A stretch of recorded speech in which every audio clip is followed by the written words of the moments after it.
കുട്ടിക്കാലത്ത് സൈക്കിൾ ചവിട്ടാൻ പഠിച്ചത് നിങ്ങൾ ഓർക്കുന്നുണ്ടോ? ആദ്യം പുറകിൽ നിന്ന് അച്ഛനോ ചേട്ടനോ ഒക്കെ പിടിച്ചു തരും. നമ്മൾ വീഴാതെ ബാലൻസ് ചെയ്യാൻ പഠിക്കുമ്പോൾ അവർ പതുക്കെ ആ പിടിവിടും. ഈ ലളിതമായിട്ടുള്ള പ്രോസസ്സിന് പിന്നിൽ വലിയൊരു സൈക്കോളജിക്കൽ തിയറി ഉണ്ടെന്ന് നിങ്ങൾക്ക് അറിയാവോ? അതാണ് നമ്മുടെ വൈഗോട്സ്കിയുടെ സ്കാഫോൾഡിംഗ്.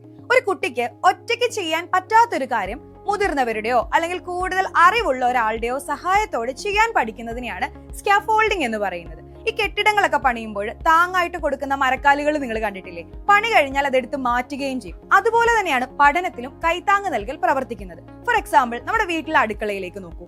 ഒരു പുതിയ വിഭവം ഉണ്ടാക്കാൻ നേരത്ത് നമ്മുടെ അമ്മ ആദ്യം കൂടെ നിന്ന് നമുക്ക് പറഞ്ഞു തരും. പതുക്കെ നമ്മൾ അത് സ്വയം ചെയ്യാനായിട്ട് തുടങ്ങും. ജോലി സ്ഥലത്തായാലും ഡ്രൈവിംഗ് പഠിക്കുമ്പോഴും ഒക്കെ നമ്മൾ അറിയാതെ തന്നെ വൈഗോട്സ്കിയുടെ ഈ തത്വം ഉപയോഗിക്കുന്നുണ്ട്.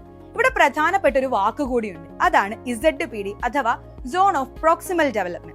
അതായത് നമ്മൾ ഇപ്പം നിൽക്കുന്ന അവസ്ഥയ്ക്കും സഹായം ലഭിച്ചാൽ നമുക്ക് എത്താൻ കഴിയുന്ന അവസ്ഥയ്ക്കും ഇടയിലുള്ള മേഖലയാണിത്. ഈ മേഖലയിൽ വെച്ചിട്ടാണ് യഥാർത്ഥ പഠനവും നടക്കുന്നത്. അപ്പൊ ഇതുപോലുള്ള കൂടുതൽ സൈക്കോളജി വീഡിയോസിനായിട്ട് ചാനൽ ഫോളോ ചെയ്യും.